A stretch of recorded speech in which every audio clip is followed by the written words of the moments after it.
जून मास 11 तारिख में लघुचाप 5 दिन प्रबल बर्षिब। तेबे वर्तमान सर्वोत्तम पाणीपाग रिपोर्ट जानापी भिडटी को शेष पर्यंत देखूँ। आउ जदि ता पूर्व आम चैनल चंदन ओडिया को एपर्यंत सब्सक्राइब करना तो एबे ही सब्सक्राइब कर दिंतु। आउ पाखरे थिबा बेल आइकन टी को दबाई दिंतु आगो केमती अपडेट खबर गुड़िक सर्वप्रथम जानापी।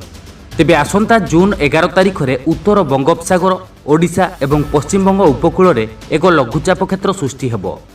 आउ एहा अवपातरे परिणत होई प्रबल वर्षा कराइबो। एहार प्रभाव में 10 तारिख रातिरु बालेश्वर, मयूरभंज, केन्द्रापड़ा, जगतसिंहपुर एवं 12 रु 14 तारिख मध्य नवरंगपुर, नुआपड़ा, कंधमाल, कलाहांडी, ढेंकानाल, अनुगुड़, देवगढ़, सोनपुर, बौद्ध, झारसुगुड़ा, सम्बलपुर जिलार केतेक स्थान में प्रबल वर्षा हेबो बोली पाणीपाग विभाग आकलन करिछि।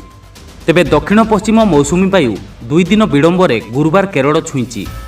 आउ एहार प्रभाव में केरलर दक्षिण भाग में वर्षा आरंभ होईची। संभाव्य लघुचाप दक्षिण पश्चिम मौसुमी को अधिक सक्रिय कराइबो। आउ आसंता 10 रु 12 तारिख मध्य मौसुमी ओडिशा को छुईबा सह समग्र राज्य को आच्छादित करिबो। आउ एवर्ष मौसुमी वर्षा स्वाभाविक हेबो एवं स्वाभाविक ठारू 21% अधिक वर्षा हेबो बोली अनुमान करा जायछि। एबे भारतीय पाणीपाग विभाग डीजी मृत्युंजय महापात्र कहिसंती प्रतिवर्ष जून 10 रु 12 तारिख मध्य ओडिशा रे मौसुमी पहुंची थाए। आउ एवर्ष मध्य समान तारिख रे पहुंचीबा आशा रहिछि। जून रे ओडिशा रे स्वाभाविक ठारू अधिक वर्षा हेबा नै संभावना रहिछि।